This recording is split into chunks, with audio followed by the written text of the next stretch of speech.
Today is birthday of Nene. Birthday! Happy birthday! Thank you. Ang aking recipe mga palangga. Gawa man ng avocado ice cream. Ayan. Kung gusto nyo ng recipe nito, message nyo lang ako. Pero kailangan nyo muna mag-follow. Charot! Siyempre. Oo, diba? Ano sis? Tama no? Tama. Okay. Secret recipe man. Ice cream! Ayan mga palangga.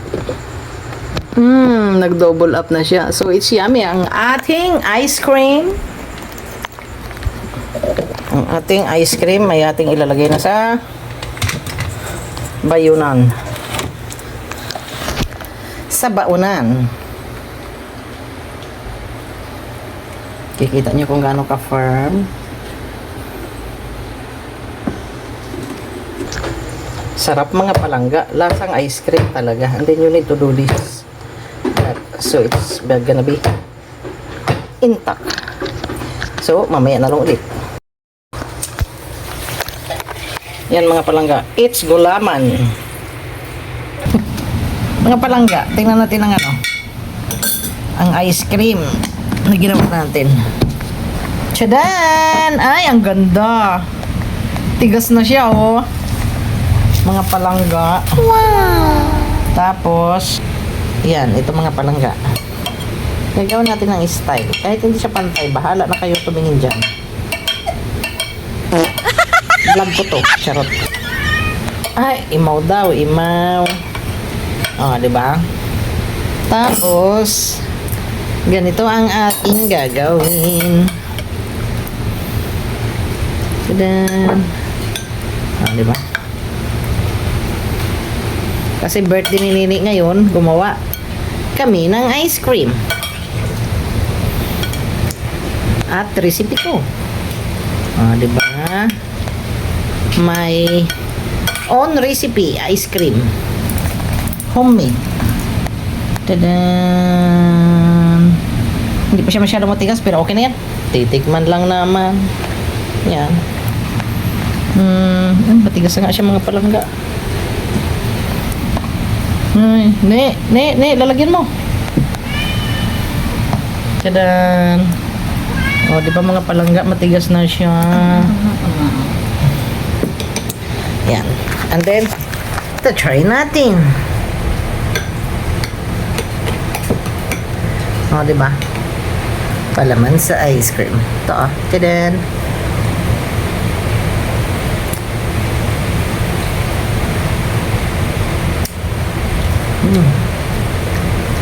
Creamy. Ma-creamy siya, ma-juicy. Sarap. Gusto nyo? Halika dito sa bahay. Gusto nyo? Halika kayo paano nyo. Sarap po. Hanapin nyo ako dito sa bahay ko.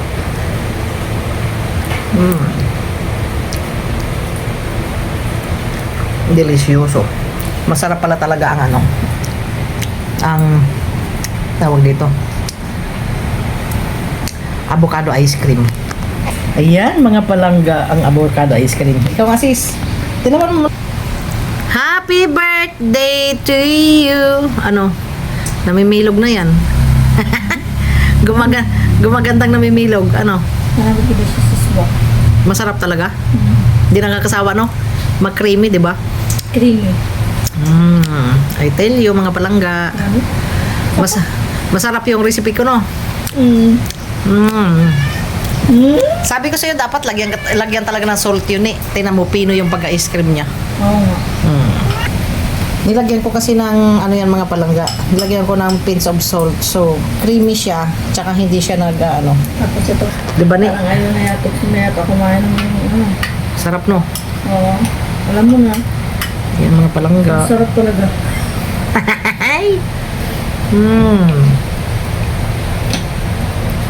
No? Yup. Creamy, diba? Sakto lang yung tamis, no? Kung di ba, pag pure na ice cream, creamy, tsaka sobrang tamis, i-combine mo dun sa Gulaman. Siyempre, ang gulaman, matamis din, pero hindi siya ganun katamis. Nawawala yung ano niya. Diba? Ang galing talaga ng utak ko, sis, no? Mataba ba yung utak ko, sis? Sa akin kakarampot. Ano? Kakarampot gato. Pasaway. Pasaway yung mga palangga. Birthday niya, nilaglag yung sarili niya. Hindi Bibiro lang ako. talino kaya kung ganyan, lahat tayo, ito mga kanya-kanya na ang talino na binibigay ni Lord ang mga tao. Yes. Ako naman ay na pagkataon lang na madiskarte ako sa bahay at sa kusina. Pero sa paperworks, yan ang hindi ko alam. So, yan ang sa iyo. O, di ba? Kanya-kanya. Oo. Pero masarap talaga. As in talaga. Paubos na. Tignan yung mga palangga. Oh. Paubos na. Oh, happy ka sa birthday mo? Oh, ice cream lang handa namin, charot. Ah. Pampansit. Happy birthday, sis. I love you. Thank you. Love you too. Tinan mo. Masi, shout out. Masi, shout out. Yeah, come on. Hindi mo natilawan ang ice cream ko. Bye-bye. Makari kaya ito. Ilang pa kayo kasi. Shout out kay Masi, ne. Oh, enjoy daw muna siya. Hindi na siya nagsasalita eh. Bye-bye.